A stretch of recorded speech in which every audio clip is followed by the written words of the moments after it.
आराध्य देव के श्री चरणों में सत सत नमन। मैं अभिनंदन गादिया सूरत से जैन हिंदी ऑडियो बुक में आपका स्वागत करता हूं।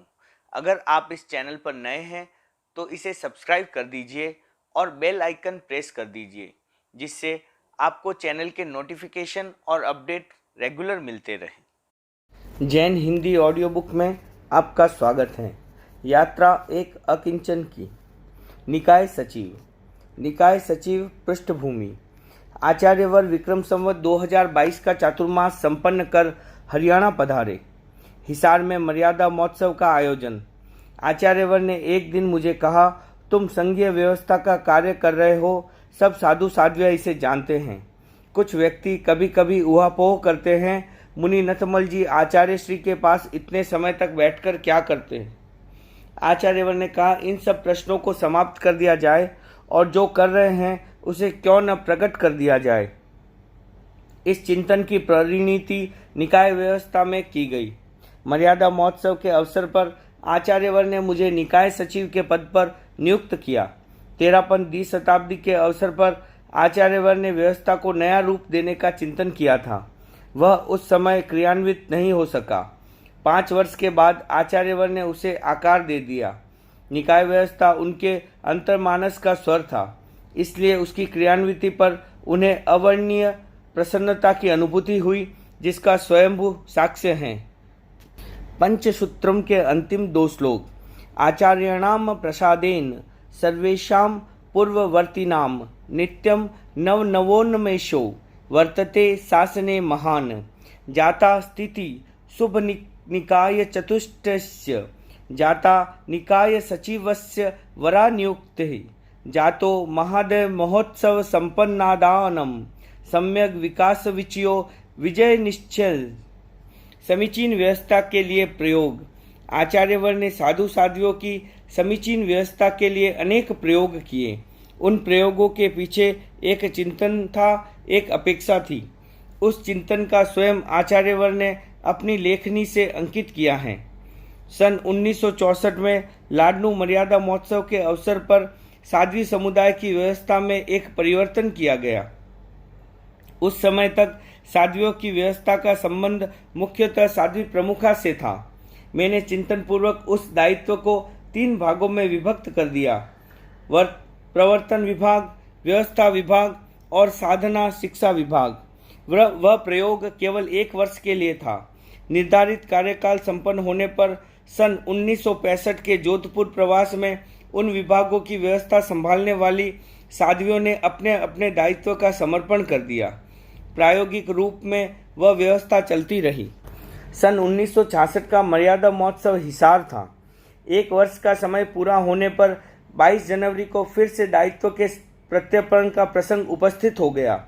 संबंधित साध्वियों ने प्रसन्नता के साथ दायित्व से मुक्ति प्राप्त की। निकाय व्यवस्था का सूत्रपात।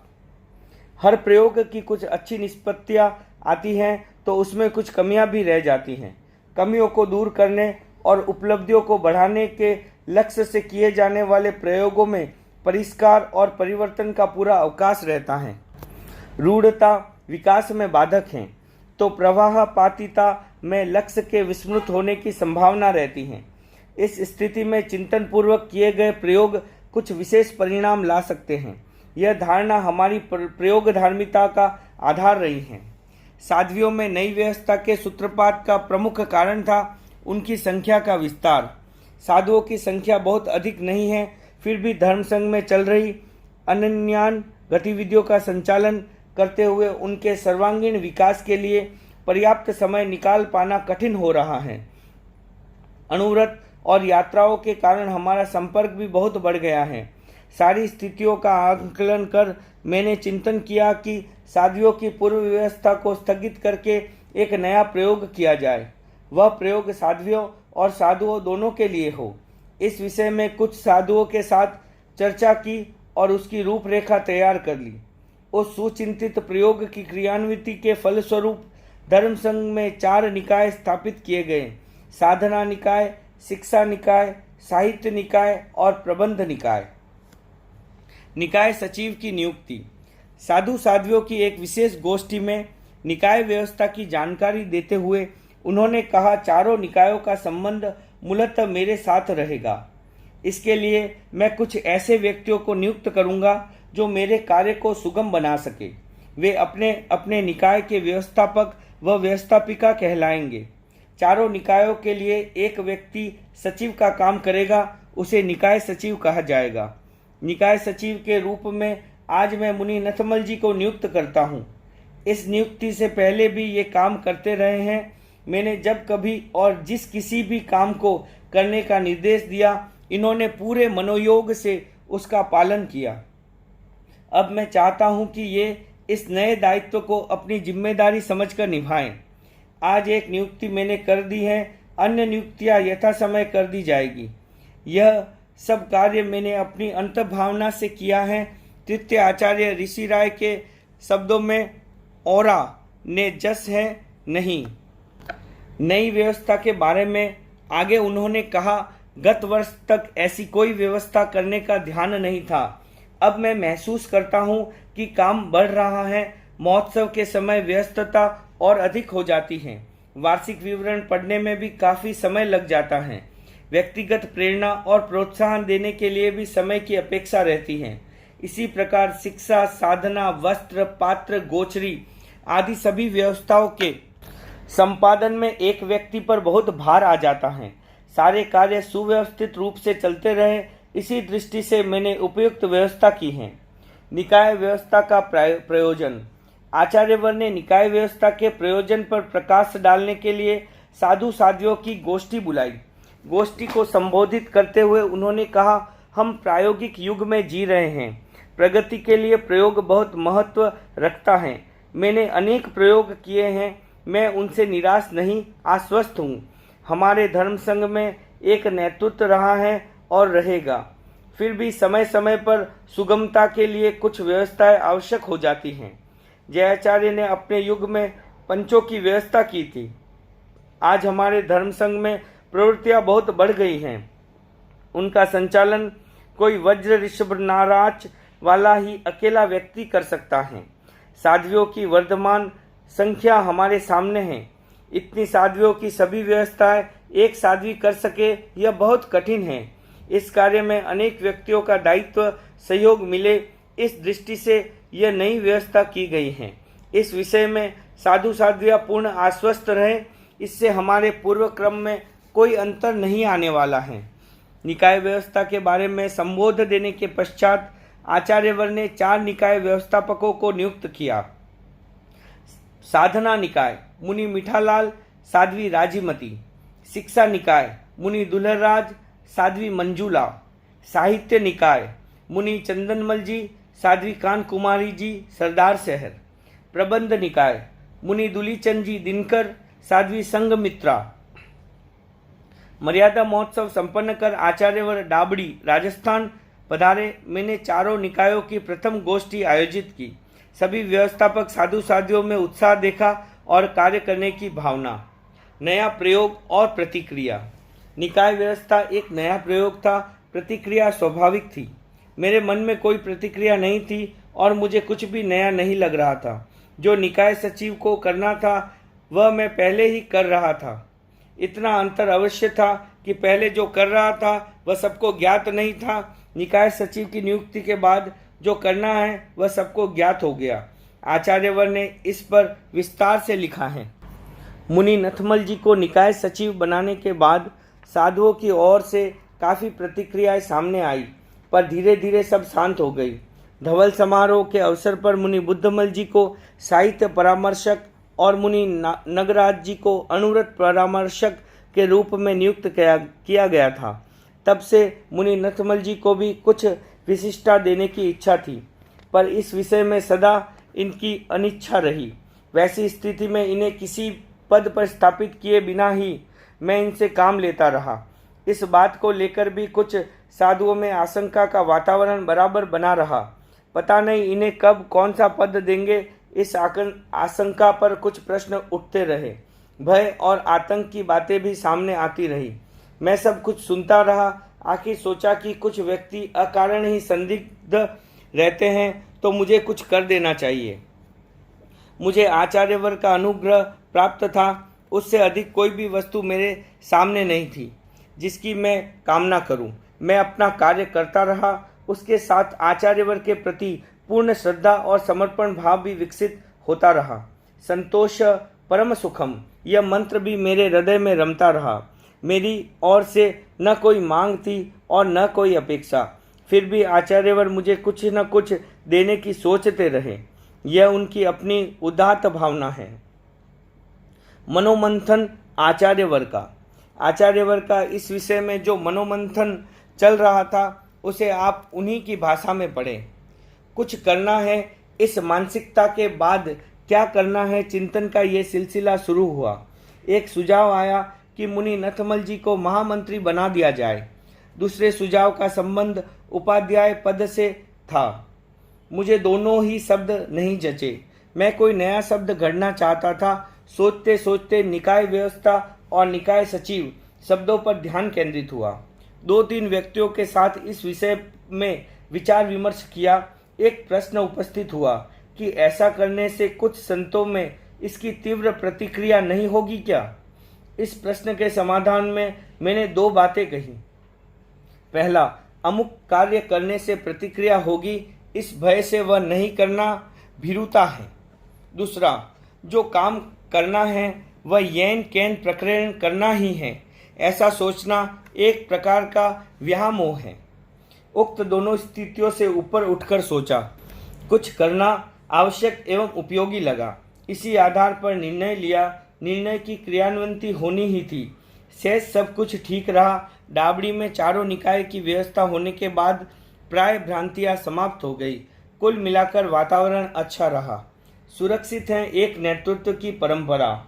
तेरापंथ धर्म संघ में एक नेतृत्व का संस्कार श्रद्धा से अभिषिक्त है।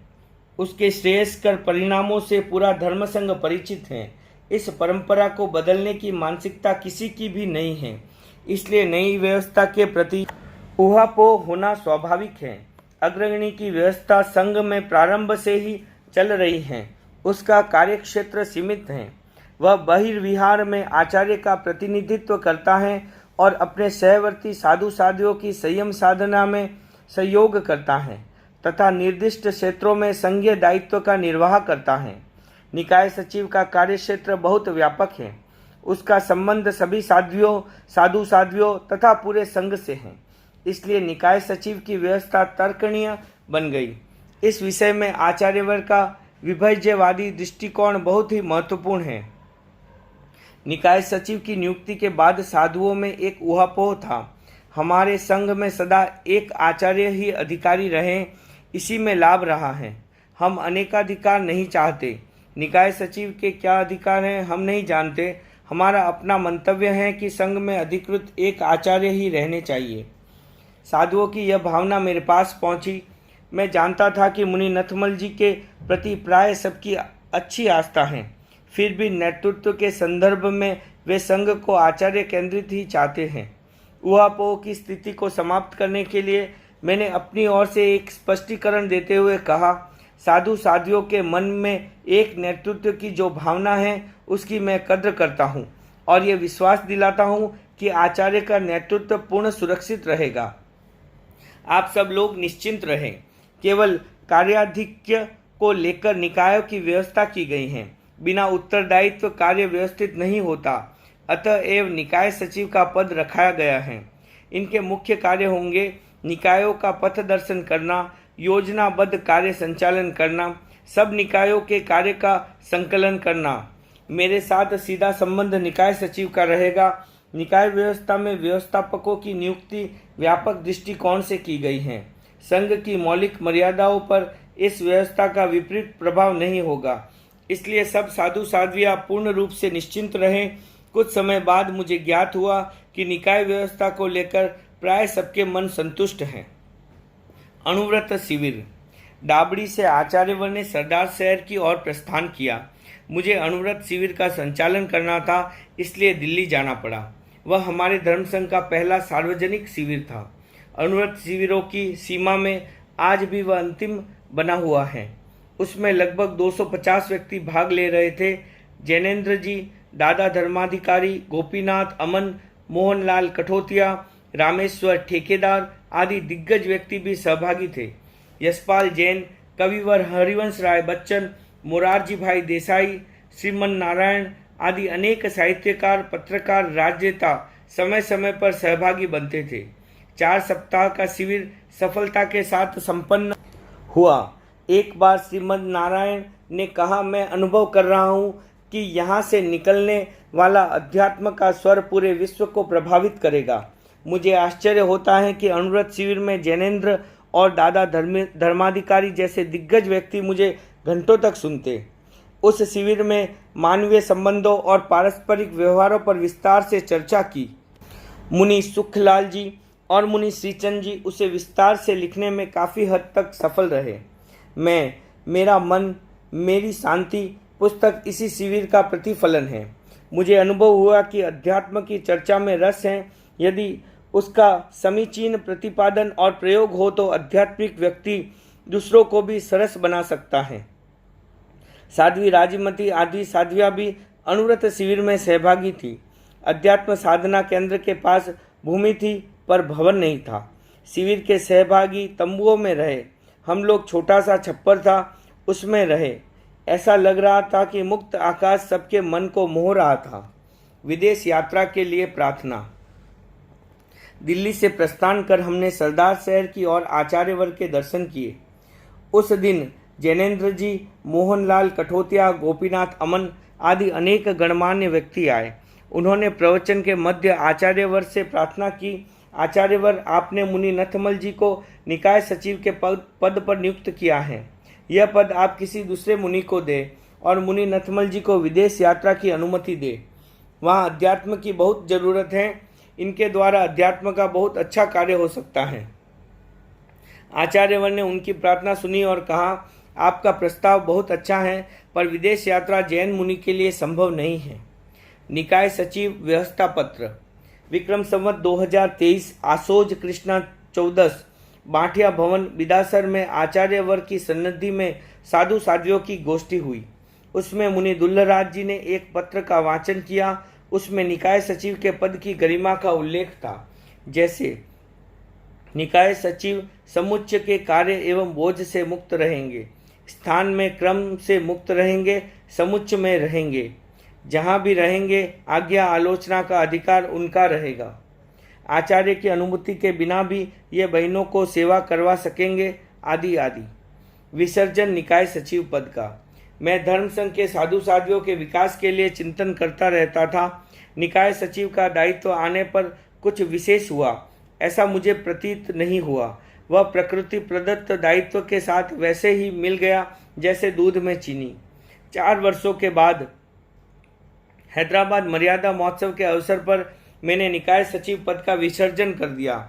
मैं जो कार्य कर रहा था वह कार्य निकाय सचिव बनने के पहले भी चल रहा था और निकाय सचिव बनने के बाद भी चल रहा है।